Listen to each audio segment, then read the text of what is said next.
हरे कृष्णा।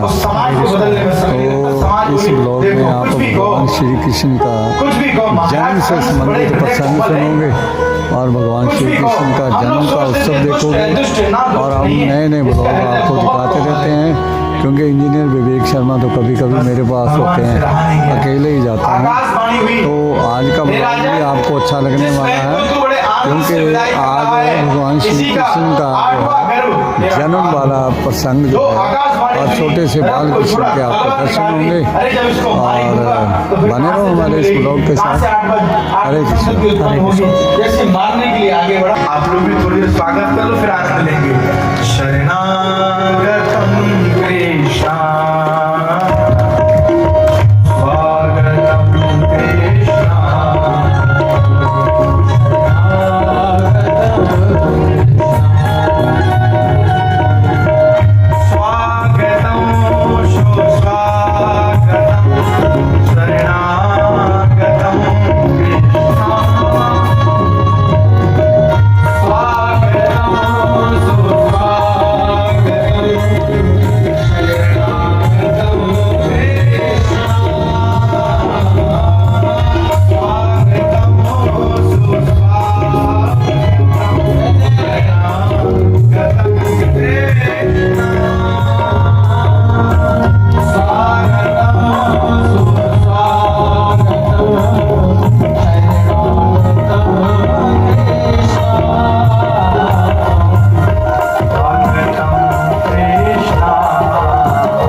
स्वागत किया भगवान का। बात बात में एक ही बात याद दिलाते रहे, सत्यव्रतम प्रभु। ध्यान रखना, आप सत्य परमात्मा हैं, ईश्वर हैं, ब्रह्म हैं। और सुनो, इस दुष्ट का श्रृंगार करने के लिए आपका जन्म हो रहा है। कहीं ऐसा ना हो आप संबंध निभाने लग जाएं कि नहीं हमारा कंस तो मामा है, ये नहीं करना प्रभु। इसलिए सत्यव्रतम, सत्य परम त्रिसत्यम, त्रिकालवादी सत्य है, त्रिकालवादी सत्य है प्रभु। अभी वो शुरू, आप लोग इधर देखिए, मेरी तरफ देखिए, तो फिर अभी मैं जन्म कर दूंगा। सोचो, आज ठाकुर जी पता है, आज बस में, अब हम जब चाहते तब इनका जन्म करें, है ना बस में। भगवान कहीं बस में नहीं होती, केवल होते तो कथा में बस में होते हैं। अब बेचारे तैयार खड़े हैं, पर अब जब कथा में जन्म होगा तब आएंगे, है ना बात आनंद की। इससे पहले नहीं आएंगे। हाँ, कथा में भगवान बन जाते हैं। खैर, भगवान की स्तुति, गर्भ स्तुति जैसे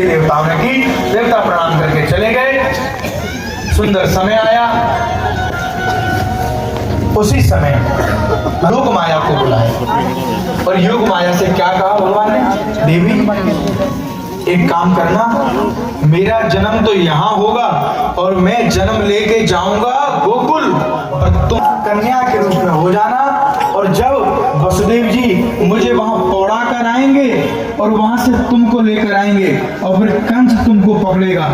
योग माया बोली, वाह महाराज, तुम तो जन्म ले लो, कंस के हाथ मुझे मरवाओ। वाह प्रभु, बहुत बढ़िया, इसलिए आप भगवान की बहनी तो है, ठीक है ना? हाँ प्रभु, अब तो ठीक है। तो सुनो, कंस के हाथ से छूट जाना और छूट के अष्टभुज रूप में आ जाना, और फिर कह देना, क्या कहना कि कंस तुझे मारने वाला ब्रज में जन्म ले चुका है, इतना कह के अंतर ध्यान हो जाना। जैसे योग माया ने से कहा, बोले ठीक है प्रभु, मैं अवश्य करूंगी। उसी क्षण ठीक, भारतवर्ष परम सौभाग्यशाली धन्य हो गया। मध्य रात्रि में ठीक 12 बजे किसका जन्म हुआ? भगवान कृष्ण का जन्म हो गया। बोलो कृष्णचंद्र भगवान की। धीरे से बोलना, जोर से नहीं, कंस को पता चल गया तो जेल में जन्मे है ना, अभी पकड़ लेगा, गोकुल नहीं जाने देगा। आप लोग बहुत बुद्धिमान लोग हैं, अच्छे से आपने धीरे से बोला। वसुदेव जी को सारी लीला के विषय में सूचित कर ही दिया था। वसुदेव जी ने सूप में पौड़ा कर लेके जा रहे हैं। आहा, आज जमुना की लहरें देखी, और जैसे परमात्मा का जब जन्म हुआ, हथकड़ियां बेड़ियां खुल गई। यहाँ नोट करना बंधु, एक पॉइंट है आपके काम का है। हाँ, इसलिए देखो, जो चीज काम की वो तो बतानी पड़ेगी। जैसे भगवान आए, हथकड़ियां बेड़ियां खुल गई। जैसे आगे बढ़े, जमुना में तो ज्वार भाटे छा रहे हैं, क्यों ना छाएं, क्यों नहीं छाएंगे। आज जमुना ने अपनी सहेलियों को बुला लिया। अरे जब आप कोई उत्सव करते हो तो नहीं बुलाते हो, आपके घर में कोई विशिष्ट अतिथि आ रहा हो, आप नहीं बुलाते हो सबको। ऐसी जमुना ने गंगा, गोमती, व्यास, नर्मदा, झेलम, तृष्णा, अलकनंदा सारी अपनी बहनों को बुला लिया। बहनों आ जाओ, आ जाओ, आ जाओ, आज मेरे प्राण वल्लभ आ रहे हैं, सुनो उनके दर्शन करेंगे, और सुनो सब मिलकर चरण स्पर्श करेंगे। जो कहा, सारी नदियां, सारी गंगा, व्यास, झेलम, तृष्णा, अलकनंदा सारी नदियां यमुना जी में आके विराजमान हो गई। और वसुदेव जी खड़े, कैसे ले जाऊं? पर ठीक है, भगवान ने तो कहा है उस रूप में, चलो आगे लेके चलते हैं। जैसे सूप में ठाकुर जी लेटे पौड़े में और इनको ले जा रहे हैं, उसी क्षण झीमी झीमी बढ़िया सुंदर सुंदर मंद मंद मनुगर जति मेगा, धीरे धीरे बारिश हो रही, धीरे धीरे फुहारे चल रहे हैं। भगवान के कभी गाल पर आती तो भगवान ऐसे करने लग जाते हैं, कभी भगवान के नेत्रों पे आती भगवान ऐसे करने लग जाते हैं, कभी होठों पर आती है भगवान ऐसे करने लग जाते हैं, हाथ चला रहे हैं, पैर चला रहे हैं, ऐसे करने लग जाते हैं। उसी समय भगवान की सतत सेवा में रहते हैं श्री शेष भगवान। ओहो, अरे मेरे आज नंदलाल थोड़े से परेशान हो रहे हैं, तुरंत आए और अपने फणों को फैला दिया, और फिर वसुदेव जी लेकर जा रहे हैं। और जैसे लेकर जा रहे थे, जमुना में ज्वार भाटे आने लगे। बस इधर समझ गए ठाकुर जी, बोले बताओ, मेरे पाम छूने के चक्कर में मेरी प्राण वल्लभा जमुना मेरे पिताजी को डुबा देगी। उसी समय सूप से पैर निकाल दिया, जैसे चरण निकाला भगवान ने, तुरंत आई, चरण स्पर्श करती हुई घुटनों तक आ गई। एक ब्रजवासी बोले, ना ना, मानो तो स्पर्श कर लिए, बात अलग है। तो बोले, बेचारी जा रही थी पति को देखने के लिए, तो पति तो दिखो ना है, ससुर की दाढ़ी दिख गई। तो ससुर की दाढ़ी जैसी दिखी तो जमुना बेचारी शर्मा की घुटनों तक आ गई। अरे बहुत आगे बढ़े, तो जैसे स्पर्श करते हुए वसुदेव जी धीरे धीरे गए और जाकर पौड़ाकर नंद बाबा के आंगन में पौड़ाकर वहां से कन्या को लेकर आए। और जैसे कन्या को लेकर आए तो पुनः हथकड़ियां बेड़ियां लग गई। याद रखना बंधु, वो माया थी, पॉइंट है। जब ईश्वर गोदी में था तो हथकड़ियां बेड़ियां खुल गई हैं, और जब माया गोदी में आती है तो पुनः लग जाती है। इसलिए बंधु जब परमात्मा का भजन करते हो तो सारे बंधनों से मुक्त हो जाते हो। फिर जब तुम संसार को अपनाने लग जाते हो तो परमात्मा जी अपने पीछे पाम कर लेते हैं। तो पहले इनको रूठ, पहले इनको मना ले रूठे हुए को, मुझे बाद में मना लेना।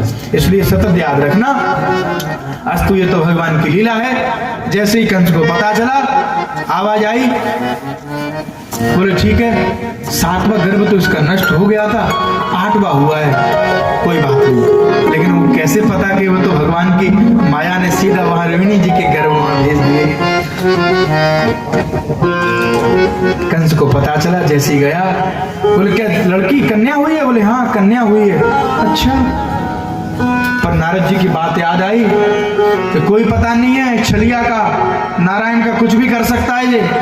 बस सोचा इसको मार ही देता हूं। बस पकड़ा, मारने के लिए जैसे अग्रसर हुए कंस, उसी क्षण हाथ से छूटकर अष्टभुजी के रूप में आ गई। हे कंस, तू मुझे क्या मारेगा? तुझे मारने वाला तो ब्रजमंडल में जन्म ले चुका है। इतना कह के देवी अंतर ध्यान हो गई। कंस घबरा गया, ओहो क्या होगा? तुरंत इसने इमरजेंसी मीटिंग बैठाई। अगासुर बगासुर पूतना सब आगे, बोले सुनो, मुझे मारने वाला तो ब्रज में जन्म ले चुका है। हाँ प्रभु, आकाशवाणी ने कहा है, वो देवी कह के गई है, वो देवी बोल के गई है। घबराने लग गया। तुम क्या कर सकते हो? बोले मैं मार देंगे, हम मार देंगे। उसी समय पूतना बोली, बोले सुनो, मैं मार सकती हूँ। कैसे? बोले अपने स्तनों में जहर लगा के जाऊंगी, जितने बच्चे जन्मे होंगे सबको दूध पिला दूंगी, दूध के बहाने जहर पिला दूंगी, सब मर जाएंगे। तो बोले कैसे पिलाएगी? बोले अभी जाती हूँ मैं मेकअप करने के लिए, ब्यूटी पार्लर जाती हूँ। अब देखो, कोई भी माता ब्यूटी पार्लर जाती है, पूतना जैसी जाती है तो कम से कम 2 दिन तो लगाएगी, 1 दिन तो लगा ही लेगी। तो पूतना गई ब्यूटी पार्लर पुट्टी करने के लिए। अब भैया पूतना को तो श्रृंगार करने दीजिए, कल बुलाएंगे पूतना को। अब अपन चलते हैं गोकुल की तरफ। ब्राह्मण बैठे यज्ञ कर रहे हैं। क्यों? मथुरा के जो ब्रजवासी ब्राह्मण हैं बढ़िया भांग छान के चले आ रहे थे, मस्त चले आ रहे थे। इतने में किया नंद बाबा ने प्रणाम, और इतनी भांग उनकी छनी थी कि सामने वाला आगे कुछ दिख नहीं रहा था। बस चले जा रहे थे कि हाँ मालूम है कि 10 कदम के बाद में खेरे हाथ पे उल्टे हाथ की तरफ मुड़ना है। ऐसे चले जा रहे हैं। इतने में किया प्रणाम, विप्र देवता प्रणाम करता हूँ। ब्राह्मण बोले पुत्रवान भव। नंद बाबा बोले क्या बोले महाराज? पुत्रवान भव, बुढ़ापे को शरीर, मैं 85 साल को डोकरा, और आप कह रहे हो कि पुत्रवान। सब रे ब्रजवासी ब्राह्मणन की भांग हल्की भाई, और ये क्या हमारे मुख से निकल गई? बोले क्या सुन नंद बाबा, ब्राह्मण के मुख से निकली है, सत्य होगी, तो चिंता काहे क्यों करे? बोले कहां से सत्य होगी?